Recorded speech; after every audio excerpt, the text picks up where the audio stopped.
kas važiuosit į Lenkiją, ant sienos turėkit kantrybės, labai didelės eilės. Jau kokį pusę valandą stovim.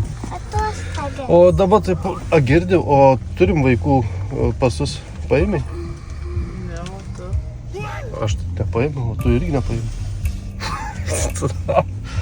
Tai nelegalai būsi, tai girdi. Ką dabar, iš tikrųjų, ką jūs darytume be pasų? Ta prasme, į užsienį važiuoti, nepasimti pasų, kaip į kokią Lietuvą, tai čia į Lenkiją važiuojam, kitas šalis. Eina savo, tai dabar važiuoti atgal į Tauragę, vėl nevažiuoti.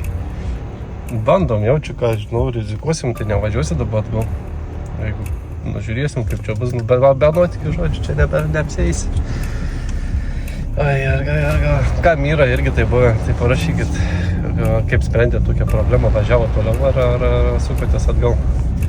Tai va, jau Lenkija, ten matau greitai bus, kaip kas greitai dar kokį paslaugį. Nu, mes jau Lenkijoje, pažiūrėkit.